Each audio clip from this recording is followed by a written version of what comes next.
the radius of a planet is r1.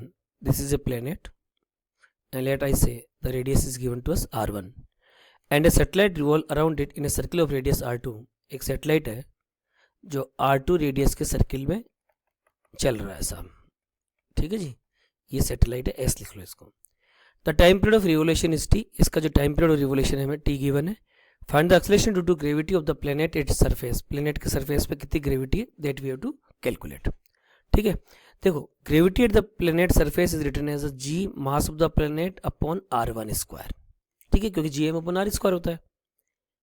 अब किसी तरह से अगर हमें कैपिटल G कैपिटल M की वैल्यू कैलकुलेट कर लें और यहाँ पुट कर दे तो स्मॉल g की वैल्यू आ जाएगी।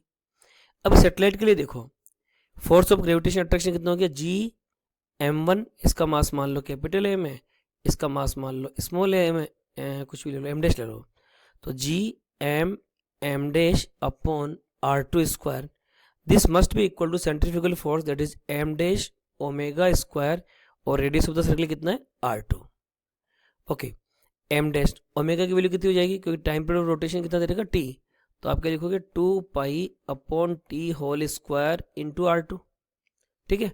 अब देखो m डैश से m डैश तो कैंसिल हो गया, आपको क्या मिलेगा gm upon r2 square equal to 4 pi square r2 upon T square, ठीक है जी।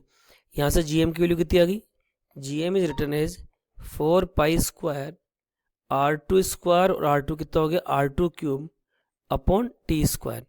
इस gm की वैल्यू को आप यहाँ पुट करो तो you will say small g is written as 4 pi square r2 cube upon T square, और यहाँ पे क्या बच गया r1 square. So right answer of the problem will be 4 pi square r2 cube upon t square r1 square.